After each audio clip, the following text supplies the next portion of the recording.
এ করছে কত ঘন্টায়? 4 ঘন্টায়। বি প্লাস সি করছে কত ঘন্টায়? 3 ঘন্টায়।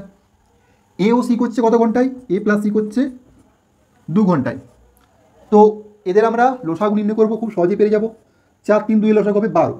এটা হচ্ছে মোট কাজ বা টোটাল ওয়ার্ক। তাহলে এর এফিসিয়েন্সি কত? 4 3 একদিনে 3টে কাজ করতে পারে। বি প্লাস সি একদিনে 4টা কাজ করতে পারে। এ প্লাস সি একদিনে 2 6 12 মানে 6টা কাজ করতে পারে। ক্লিয়ার হয়ে গেল?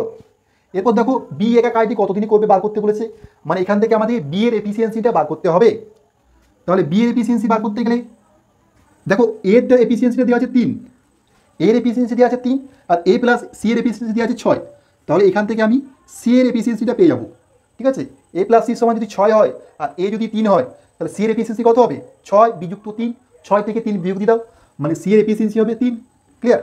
তো সি এর এফিসিয়েন্সি যদি 3 হয় আর বি প্লাস সি এর এফিসিয়েন্সি কত আছে? 4। তো বি প্লাস সি এর এফিসিয়েন্সি 4 আছে আর সি এর এফিসিয়েন্সি 3 আছে, তাহলে বি এর এফিসিয়েন্সি কত হবে? বি এর হবে 4 বিযুক্ত 3, মানে বি এর এফিসিয়েন্সি হবে 1। এরপর আর কিছুই না, 12টি কাজ করতে 1 এফিসিয়েন্সি নিয়ে কদিন সময় লাগবে? 12 ভাজিত 1 মানে 12 দিন, 12 দিন সময় লাগবে, তাই তো? মোট কাজ 12টা, আর একদিনে করতে পারে একটা কাজ। তো একদিনে যদি একটা কাজ করতে পারে, 12টা কাজ করতে 12 দিনই সময় লাগবে। বিয়ের এফিসিয়েন্সি হলো যেহেতু 1, তাহলে বিয়ের সময় লাগছে কত? 12 দিন। এটা গেল একটা পদ্ধতি। আরেকটা পদ্ধতি দেখো, দেখো এ করছে 4 ঘন্টায় আর বি ও সি করছে 3 ঘন্টায় আর এ ও সি করছে 2 ঘন্টায়।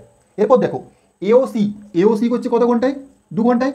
আর এ করছে 4 ঘন্টায়। তাহলে বিযুক্ত এ যদি করে দিই তাহলে পাচ্ছি কত? সি, তাই তো? সি পাচ্ছি। মানে এটা হচ্ছে, দেখো এটা রাম ধরছি আর এটা সাম। রাম ও সম একত্রে যখন একা করবে সেই টিক্সটা কাজে লাগাবো। একত্রে থেকে যখন একা কাজ করবে, কি টিক্সটা ছিল? দুটোর গুণ, মানে এ প্লাস সি কত আছে? 2 আর এ আছে 4, গুণ আর বিয়োগ, তাহলে পাচ্ছি কত? 8/2 মানে 4 ঘন্টায়। ঠিক আছে, সি একা কাজটি করবে কত? 4 ঘন্টায়। ক্লিয়ার হয়ে গেল? তাহলে সি পেয়ে গেছি। এরপর দেখো বি প্লাস সি করছে 3 ঘন্টায়। বি প্লাস সি থেকে যদি আমি সি বিয়োগ দিয়ে দিই, সিটা বাদ দিয়ে দিই, বি প্লাস সি থেকে সিটা বিয়োগ দিয়ে দিলাম, পাচ্ছি কত? বি। সি কেটে যাবে, তো সে একইভাবে টিক্সটা কাজে লাগাবো। বি প্লাস সি করছে কত ঘন্টায়? 3 ঘন্টায়। আর সি করছে শুধু কত ঘন্টায়? সি করছে 4 ঘন্টায়। তো 4 গুণিত 3, 4 বিযুক্ত 3, 12/1 মানে 12 ঘন্টা। এভাবে তোমরা করতে পারো। ক্লিয়ার হয়ে গেছে? এটা সে রাম ও শ্যাম একত্রে থেকে একা কাজ করছে সেই টিক্সটা কাজে লাগাবো। মাঝে মাইনাস আছে মানে কি নিচে মাইনাস হবে। ক্লিয়ার? আর উপরে গুণ, মানে এই টিক্সটা কাজে লাগালাম, X Y divide by X minus Y. এই টাইপের অঙ্কগুলো যখন দুজন একসঙ্গে কাজ করবে আর মাঝে মাইনাস দিয়ে কাট করবে, তখন এই টিক্সটা কাজে লাগাবে।